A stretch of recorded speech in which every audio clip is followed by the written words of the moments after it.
My sister always needed to be the center of attention, not wanted, needed. If someone else received praise, she'd find a way to redirect it.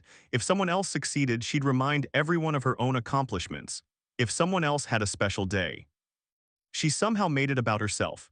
Ironically, this story happened at her own wedding, and she still wasn't satisfied. Her name was Madison, 3 years younger than me, beautiful, charismatic, smart, and completely addicted to validation. Growing up, she was our parents' favorite, not openly, but everyone knew.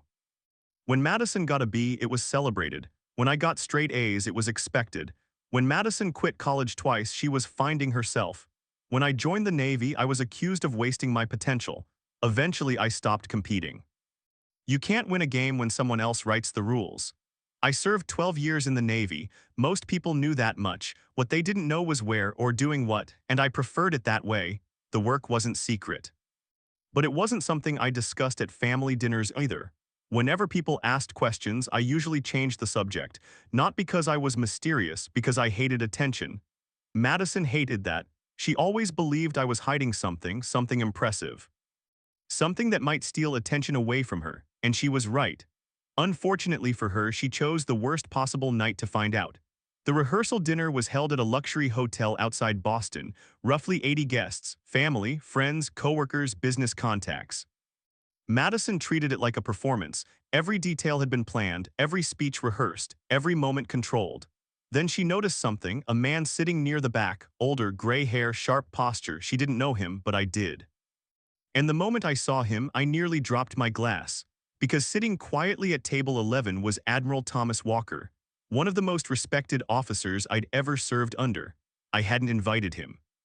Apparently, he had heard about the wedding through mutual contacts and decided to surprise me. The fact that Madison didn't know who he was would become important later. Halfway through dinner, Madison stood to make a toast. Everyone applauded. She smiled. The kind of smile I recognized immediately. Trouble. Then she began telling childhood stories. Most were harmless. A few were exaggerated. Then she reached the story she'd clearly been saving. The funny thing about my brother, the room grew quiet, is that he never talks about the Navy. Several guests turned toward me. I forced a smile. Then Madison laughed. Maybe he's embarrassed.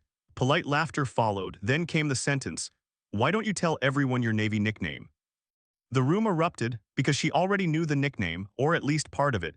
Years earlier, she'd overheard someone call me the Ghost.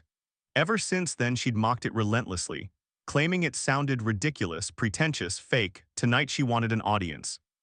I slowly stood. The room waited. Madison looked delighted. She thought she'd won. I opened my mouth. Then another voice interrupted. Actually, the room turned. Admiral Walker stood. Immediately, every military guest recognized him. Most civilians didn't. Madison certainly didn't. The Admiral smiled politely, then looked directly at my sister. "Would you mind if I answered that question?" The room fell silent. Madison laughed. "Sure, big mistake." The Admiral nodded, then said, "The Ghost saved 23 lives during an operation most of you will never hear about." Silence, pure silence. The room stopped breathing. Madison's smile disappeared. The Admiral continued. "His nickname wasn't a joke." Another pause. It was earned. Nobody laughed anymore. For the next 10 minutes, Admiral Walker told stories I'd never shared, not classified details, nothing inappropriate, just enough. Enough to explain, enough to create context, enough to reveal character. The room listened in complete silence. At one point he said, "Some people chase recognition." Then he looked directly at me. "Others spend their entire lives avoiding it." The room applauded. I wanted the floor to open and swallow me. Madison looked physically ill. Then came the real twist, because Admiral Walker wasn't finished. He reached into his jacket and removed a small velvet box. I froze, because I already knew what was inside. The Distinguished Service Medal, a decoration I'd received years earlier. One I had never displayed, never discussed, never even told my family about. The Admiral handed it to me, then said, "You earned this." The room exploded into applause, and for the first time all evening. Madison wasn't the center of attention. The next morning she called. For once there was no attitude, no sarcasm, no jokes, just silence. Then, "I'm sorry." I nearly dropped the phone because Madison never apologized, ever. Then she said something unexpected. "I thought you were hiding achievements because you wanted people to ask." I laughed. "Trust me, I didn't." A long pause followed. Then she quietly admitted, "I think I wanted you to be ordinary." That one hurt because it was honest. Ending at the wedding the following day, Madison made another toast. This time she kept it short, very short. Then she looked at me and said, "For years I thought my brother was trying to avoid attention." She smiled. I finally realized he just never needed it. The room applauded, and for the first time in our lives, my sister wasn't competing with me because she had finally learned something. People who know their worth don't spend much time proving it.